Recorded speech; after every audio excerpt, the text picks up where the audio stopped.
Hey guys, and welcome back to another video. In this video, we're going through the AFL Fantasy Round 3 trade targets, including the cash cows, as well as the primos or almost mid-prices that you can still be grabbing in. This is probably one of the last rounds that we're grabbing in the mid-prices as we really gear up for starting to upgrade.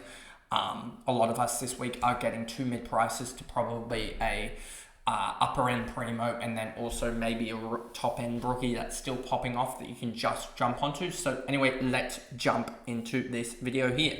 Now, I've tried not to give away my trades by rolling it back, but you'll probably hear sort of hints of what I'm doing, as well as if you're in group chats with me, etc., you would hear that. But let's just jump into it. So the lowest break even rookies, you've got Closey, 91. He smashed it. Only problem is we don't know if he's going to play and or get the sub again. So when you score from the sub, it's always rough. Like we saw, who was it, Moraes do something similar with the 60 from the sub bench. He came on early as well. So very similar with Lacocious going down, but it was Stewart for the Cats that went down. So closely, this will be interesting. I just don't think you can go there with him, to be honest with you, which sucks because, yeah, he absolutely smashed it and he's going to go up in cash. There's just so much of a job security risk there that you can't go and grab him up. Xavier Lindsay, well, this is just your winger doing really well. He's got this sort of golden vibe of just being able to really outscore most wingers. And so, yeah, 80 this week after a 94 the previous week. He's just doing really well and gaining massive cash. If he goes again and scores another 80, he'll go up 80k again and almost become unreachable at that point. I know that for 38k, you can basically take about 10% off that because that's how much the magic number went up last year. So he is feeling like a 390k rookie, which is about the range where you start to go, that's a rookie that this is the last week we can jump on. So just think about it like that. A 395 to 400k rookie from last year. Would you want to jump on them with the price rises? Because yes, 438k feels like a lot, but he's generating cash very, very, very quickly at the moment. Like generating cash twice as quick as most players. Henderson is definitely one that he's a 270k rookie from last year. And that's right around the market that you'd want these guys. You'd want them. He's had two performances rather than one. So yeah, you want these rookies that are sort of that 280 to 310k that have a role. And he's kind of got this role. And so I'm intrigued about this, to be honest with you. And so Henderson's a guy that the problem is I've almost got too much cash to spend, and I want to rather spend it on a guy that I know can score top end scores, like a rookie that can do that, or almost mid-pricer that can do that, rather than a Henderson. But having said that, would I be happy fielding Henderson over the rookie in question or mid-pricer in question that I'm talking about? I don't think so, and that's probably the reason why I sway to that, because Henderson, it just feels like is in a role that you don't want 40s guys, even though you've got best 18 for the next couple of weeks. So it definitely is intriguing that, you want to almost best suit your team up for best 22, and Henderson probably doesn't suit that. Same can be said about Hall. Corey Warner's on the bye anyway, so there's that. Davidson, we saw him come back, and so yeah, he scored a 60, average of 56.5. He's doing really well, gaining the cash. He's right in the zone. If you don't have him, you can now grab him, just because he's going to be perfect for the next couple of weeks. He's going to slowly gain cash, about 40k per week for the next 4 or 5 weeks, I would expect, and probably top out at about that 550, 500k range. And that gives you, I'd argue, a good solid, I'd argue that gives you a good solid sort of 200k, 250k down to a rookie. Like we're getting now Hooley this weekend, we're getting Cochrane. Is it Cochrane? I think Tom Cochrane from Port. They've got named already. You've got some other guys, but obviously they can be subs, which sucks. Subs is the bane of all existence in fantasy. Then we get to Riley Bice, who's going to be the most obvious guy next week. Let's just put it out there. Most obvious guy next week. Could be the sub with all the Swans players getting back into the side, but I feel like he's having a good game. Good last couple of weeks he's impacted. His scoring potential is just outlandish. And I have a feeling that they could do potentially a big move and drop someone else. But he's definitely a rookie that you could field at D6, I think, even out of the buys. But I just feel like he's an obvious trade in next week for like a trainer or a Zach Reed or someone like that. James Leake potentially. Hopefully he gets named tonight. For GWS, even if it's sub, just so that you can make some cash for me, because it'd be nice to be able to actually do a Briley bias to someone, but we'll see about that. I wouldn't be surprised if a lot of people do a double downgrade next week as well, just with the rookies on offer, especially in the defender line. Just refresh that defender rookie line and let everything else sit and developing cash, because that's something that could easily happen. Boyd, he's not going to play. Marshall's just good. They've said Ross Hines already confirmed that Kessler is backing up again, so Boyd's not going to play. King's coming back soon, so he'll be a longer term hold. I think I talked about in the Saints one. He'll play eventually, but just sucks. But at least for us, if we go to the positions, the rucks, you look at this and you go, rucks, and then we go all prices, 200k. Let's look at this. Archer Reed gained 15k, but he's going to get dropped. We expect him to get dropped for Flynn because he was horrific. Look at the 300k range. No one actually made cash. The 400k range. No one made cash. The 500k range. Peter Ladden's dropped. That was the only guy who played. The 600k range. You had Nick Bryan make cash. No one's got Nick Bryan on their bench that's probably realistically playing. So there's that. So suddenly everyone's going, he's not playing. Well, that's an issue. But I'm just thinking here, like, no one else is playing. Doesn't matter. He's got a really good set of games for him to be a loophole. So it doesn't matter that Boyd isn't playing, and there's no need to actually trade him out, to be honest with you. So you can just hold it. Simply put, and there's no one else you can really get to. You've got 38k to spend on someone that's not playing, and I just don't think that trading him to Archer Reed is any good, because Archer Reed's probably going to get dropped anyway. Levi, he's doing really well. He's tracking towards forward status, I believe, in the update of DPP, so we get that in 3 or 4 weeks, and that will be handy just to put him in F6 and basically shut the door on anything else. Duar, he just looked like he couldn't. 389k, even though I said the price increases, do I really want to small forward that's just had a really good game? I think he's playing small forward wing from memory, from what I looked at the heat maps. Do I really want that for 350k from a guy who dropped a 40 last week? I just don't think I want to pay up for that, to be honest with you.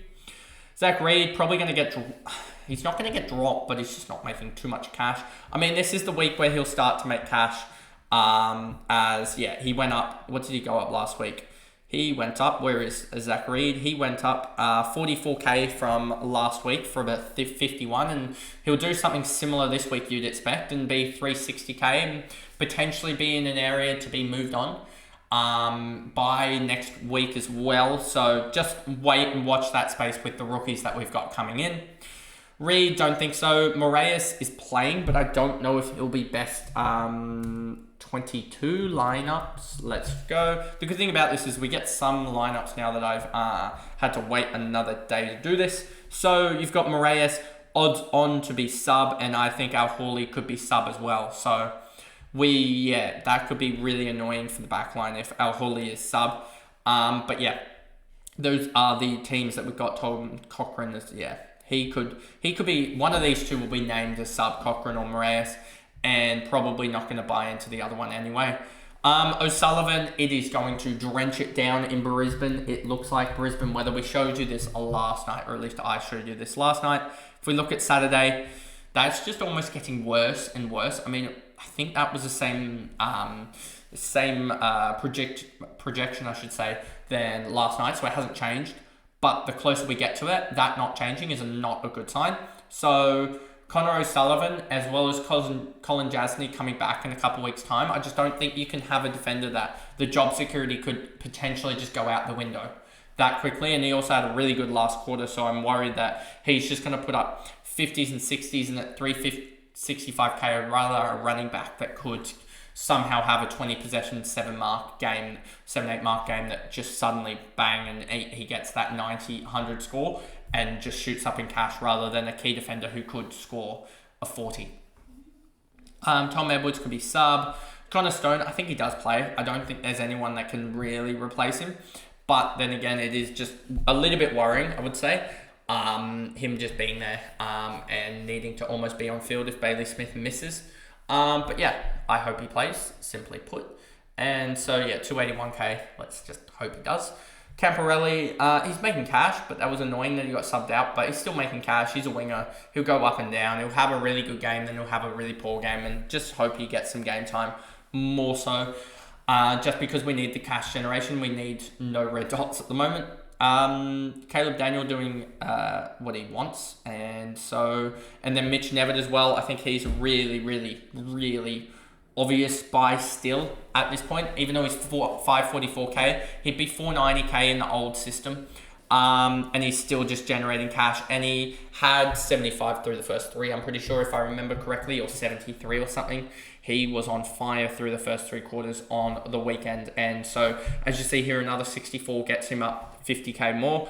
If you look at the next 3 weeks for him, they're projecting him to score like 60, 60, and then 50. I think he can do more than that. But even if you just think about that, that's already 83k. And you think he's going to do more than that. So if you want him, if he scores another 60, 70 points, he's probably going to go up 140, 150k in the next 2-3 weeks. And suddenly he's 700k. And that's alongside a 600k rookie or another mid-pricer, maybe him and Nod, when it turns it back into best 18. Can be your first sort of one up, one down type of approach. And as they almost turn into mid-prices, those two. And then that's how you get the top end guy that you've missed out, the top end midfielder that you've missed out on. And suddenly you've got like a Clayton Oliver or Finn Callahan or someone else like that running at M5 rather than the M4, M3 that some of us have at the moment. And then that's pretty much it for rookies. Clay Hall, he had a really good game in terms of Supercoach, but fancy-wise didn't. So that'll be an interesting thing to see how he goes this week. 13 break even. I think he's a guy that you can look at next week potentially for like a Finn O'Sullivan or something like that, who I think I still have. Hopefully Hasty gets a game or so, but probably won't. Just because, yeah, it doesn't look like he will, which sucks. But yeah, you could potentially move Clay Hall, Angus Hasty, into Clay Hall from an Angus Hasty that I still have to fix up next week, hopefully, just because, yeah, the Garcia news, I didn't want Garcia to lose cash, which I think he did, rather than Hasty, who didn't. So that's the reason why I went with that move last week. So yeah, I'm looking at probably a double downgrade next week to get the cash flowing again with Hasty and stuff like that, but also still leave me like 120, 150k, something like that, maybe even 200k for the upgrades in round 4 or round 5, I should say. Yeah, just trying to best set myself up to still have cash generation flowing, but also have the chance to do the upgrades with some cash left over, because usually the first couple of upgrades, I'm going to say this, usually if you don't have any cash left over, you're looking at the 900Ks or sort of 1 million guys in this context. It would be usually like the 800s, well, there's 850 guys, primos, which are really hard to nail. So I want the extra cash because, that extra 100K gets you from, say, Jordan Clark's close to top 6, but like the difference between a Jordan Clark and like a Dane Zorko or Jack Sinclair, that's kind of the areas that we're looking at there. Or a Tom Stewart if he wasn't injured, to a Wanganeen Malira or something like that. So anyway, now we go to the trades. Let's go to Coach's Choice. Let's go to the outs, and then we'll sort of fill that in. The obvious ones, yeah, these two are probably going to be obvious ones for me. I can see the reason behind all of these ones in the top tier, top end. So Perryman, except for Nick Dacos, don't know why you're training him out. Don't know why you'd be doing that. A lot of people are training him out and then some training him in on the bye. That is chaos. But anyway, Harry Perryman on the bye, he's just been horrific, bad. That's just a whirlwind of bad things happening.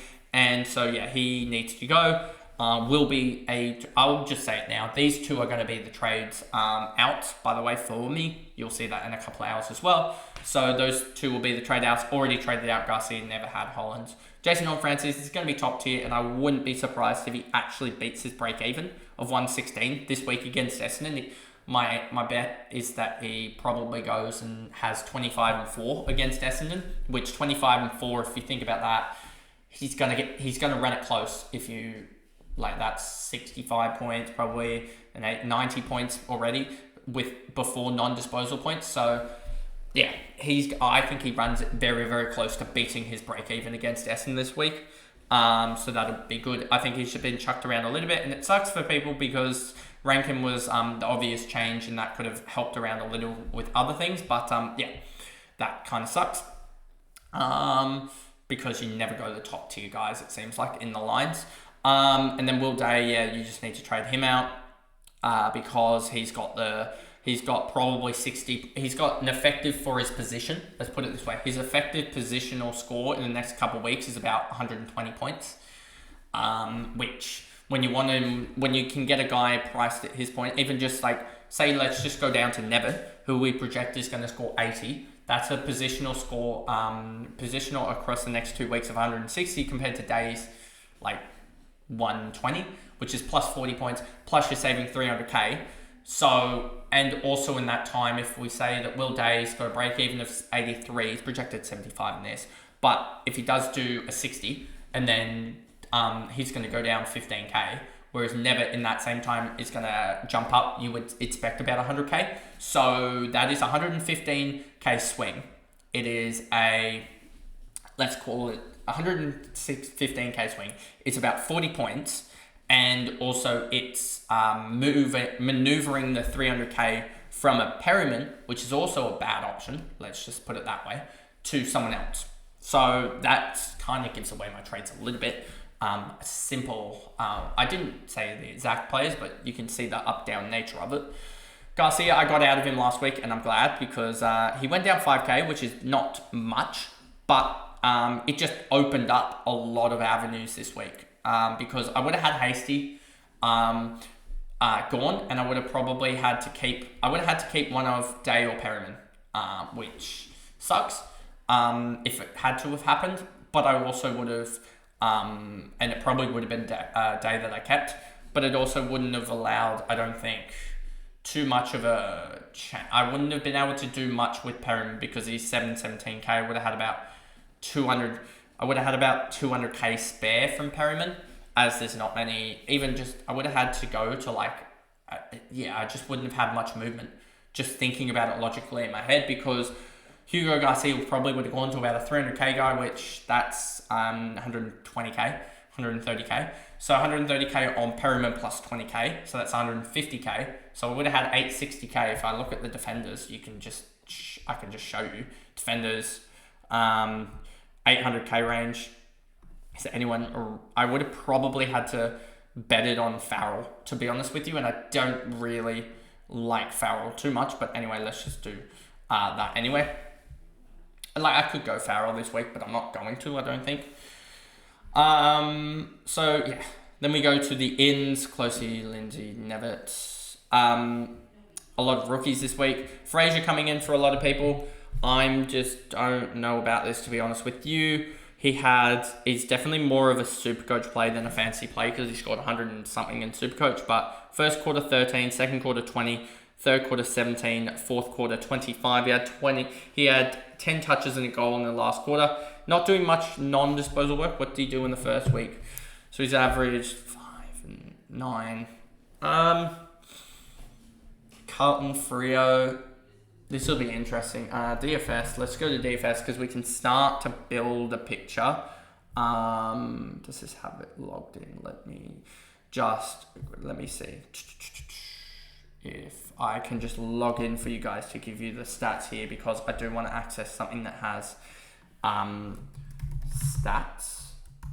Let me just see here quickly. This is a live thing that I should have done anyway beforehand, but that's me doing this on the fly.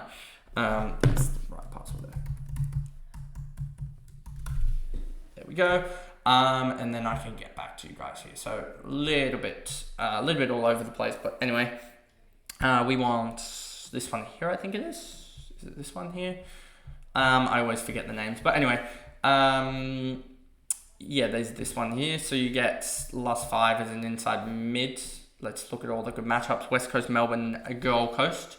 Let's look at last 5 because things can change dramatically over the year. You've got West Coast, Carlton, Gold Coast, Geelong. So what is his run? He's got Carlton, Freo. Let's just, you know what we could do? We could just look at it like this. Player positions. No, that's the classifications. Season long. I think it's this one here. Is it rounds 3 to 24? If I just make this smaller, just that I don't have to look at all of it. If we just look at the next sort of 6-7 weeks, and we go by this, and you'll see that's the key forwards. Let's go to inside mids, and let's go to the buys roughly, the start of the buys. We go here. Hawthorn actually, if you take out, this is the reason with Will Day that it's a worry, is that if you take out that, and then you go, look at this run, and I think it almost gets just as good. If we just look at this, it gets slightly worse with Western Bulldogs. But anyway, we'll run off this. So if we go to the Western Bulldogs, they've got minus 1.10. And that is actually a pretty hard run going up here. Carlton, Freo, Brisbane, St Kilda, GWS, Port Adelaide. That's a pretty hard run. Yes, they do in 9, 10 and 11 when we're looking at Bontempelli. Have a really good run. But yeah, that's a really poor run for the next little bit. For Fraser, if you think about designated kickers as well for the next sort of 3-4 weeks, let's just go to this as well because he can sort of be classified as a desi kicker. You actually have Brisbane. So I'm just looking at this in terms of almost Zorko. That is a gold mine of a run. And then you have, that is a gold mine of a run for Zorko. And then we're looking for Western Bulldogs designated kicker 0.12. They have Freo. They've got a tough run for a little bit. So maybe Dale isn't the play, and maybe it is just straight up the Brisbane Lions through the likes of Zorko. That's the play in the back line. But yeah, anyway, I've been so sidetracked. And I just want to look at where is GWS. They've got an iffy schedule so yeah, that's that. But that's Joel Fraser. We talked about Connor O'Sullivan. Wanganeen Malira, let's look at St Kilda, because Wanganeen Malira, where are St Kilda? 0.53. They've got, that's not the worst. That's not the worst, especially if we just look at these guys, because we're trying to find the guys that, and Brisbane just continue on smashing it, the outline here. So yeah, Brisbane, that's going to be right. That's just going to be absolutely huge for them. But St Kilda, in the next sort of 6 weeks or so, they've got this, where Western Bulldogs have a horrific run for the next 6 weeks. So yeah, that's interesting. It's hard to also say this off of 2 weeks of data, because I think that's going off last 5 rounds or something like that. So, which is last year's data. De Koning, I understand the trade in as well, probably moving off of a Max Gawn, I'd say, for some people, to a TDK. He's been outstanding. Jordan Dawson, another guy that I've definitely considered. I also just want to go back to inside mids just to look at the, in case the Adelaide run is actually really kind. Let's just go to this. Adelaide mid run is also really kind. So that's an interesting thing there, that they've got a really kind run there. So there's that. Callaghan, Rosie is an obvious one as well. Callaghan, obvious buy, would say so. I think Tom Green's going to get the tag. Jack McRae's probably a VC at this point. He's been outstanding. Tom Powell, this is an interesting one as well. If we just go back to here, inside mid at the moment, and North have a minus 0.37 for the next sort of 8 weeks. So yeah, definitely a guy that I would look at maybe not going for, just because he does have a couple of tough games in there against Sydney, Port Adelaide. I also think Carlton will get better in that time frame. They've been really poor the last little bit, but they'll get better, I think. And so there's that as well for him. And then Farrell is another interesting one. I'm just confused. Let's go to Port Adelaide and the Desi kicker, and then go to round sort of, because you're going to keep him for the next 12 rounds. Also, let's go to Port Adelaide. Where are they? They're minus 0.43. They have that St Kilda matchup next week. Not this weekend, but next weekend. That is an intriguing matchup there. Hawthorn Sydney as well. They will be tough matchups. Then he has North, Western Bulldogs, Adelaide. Oh, this is rough. He's also got the round 12 bye, which is just as rough. What's he done? Has he done something like this ever before? Is this just role change based? What's it? If we go here and go to, because I'm still trying to figure out with Farrell what's the go with him. If we go to Port Adelaide kick-ins, you see Farrell's had about 4 to 5 kick-ins per game, roughly. And why did you do that? Why did you randomly open that up? But anyway, Farrell last year was averaging in the 20 games that he played about the same kick-ins. So I just wonder, because Houston had 77 and then Burton 57 last year. If we go to here, you'll see that Josh Sinn's the one picking up a little bit of numbers. But that's 14, 18, 21, 23, 24 kick-ins across 2 games, which is 12.